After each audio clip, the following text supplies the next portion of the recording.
Kozhikode കുറ്റ്യാടിയിൽ bus ഡ്രൈവർക്ക് ക്രൂരമർദ്ദനം. Vadakara Thottilpalam റൂട്ടിലോടുന്ന Mahbub bus driver Vattoli സ്വദേശി ഷെല്ലിക്കാണ് മർദ്ദനമേറ്റത്. ഗതാഗതം തടസ്സപ്പെടുത്തി പാർക്ക് ചെയ്ത കാറ് മാറ്റാൻ ആവശ്യപ്പെട്ടതാണ് മർദ്ദനത്തിന് കാരണം.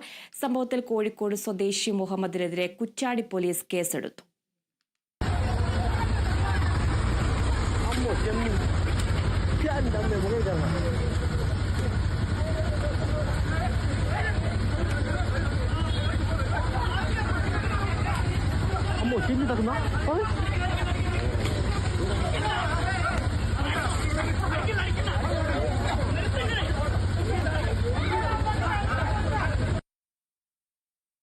വാർത്തയുടെ കൂടുതൽ വിവരങ്ങളുമായി അഭിന പി ചിറക്കൽ ചേരുന്നുണ്ട്. അഭിന, എപ്പോഴായിരുന്നു ഈ സംഭവം? വാർത്തയുടെ കൂടുതൽ വിവരങ്ങൾ എങ്ങനെയാണ്? അതിര ഇന്നലെ വൈകിട്ട് ഏകദേശം ഒരു 7 മണിയോടുകൂടിയാണ് ഈ ഒരു സംഭവം ഉണ്ടാകുന്നത്. ഈ സംഭവത്തിന്റെ പ്രധാന കാരണം എന്ന് പറഞ്ഞിട്ടുണ്ടെങ്കിൽ ഈ പ്രദേശത്ത് അതിന് തൊട്ട് മുന്നേ ആയിട്ടൊരു വാഹന അപകടം നടന്നിട്ടുണ്ടായിരുന്നു.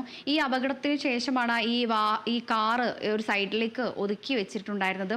ഈ ഒതുക്കി വെച്ചതിനെ തുടർന്നാണ് ഈ സ്വകാര്യ ബസ് ഡ്രൈവറും അതുപോലെ തന്നെ കാറിന്റെ ഡ്രൈവറും തമ്മിലൊരു വാക്കേറ്റം ഉണ്ടാകുന്നത്. ഈ വാക്കേറ്റത്തിനിടെയാണ് കണ്ടു നിന്ന ഒരാള് ഹെൽമെറ്റ് ഉപയോഗിച്ചുകൊണ്ട് ഈ ഷെല്ലിക്കിന്റെ തലയ്ക്ക് അടിക്കുന്നത്. നമുക്കറിയാം, ഒരു അപായപ്പെടുത്തുന്ന രീതിയിലാണ് ഈ ഹെൽമെറ്റ് ഉപയോഗിച്ച് ഷെല്ലിക്കിനെ അടിക്കാൻ ശ്രമിച്ചിട്ടുള്ളത്. ഏതായാലും വലിയ ഗുരുതരമായ ഒരു അപകടത്തിൽ നിന്നാണ് രക്ഷപ്പെട്ടത്. മറ്റുള്ള ആളുകൾ പിടിച്ചു മാറ്റിയതുകൊണ്ട് തന്നെ വലിയൊരു അപകടം തന്നെയാണ് ഒഴിവായിരിക്കുന്നത് എന്ന് തന്നെയാണ് ഈ ഒരു ഘട്ടത്തിൽ മനസ്സിലാക്കാൻ സാധിക്കുന്നത്. ഏതായാലും മുഹമ്മദിനെതിരെ പോലീസ് കേസെടുത്തിട്ടുണ്ട്.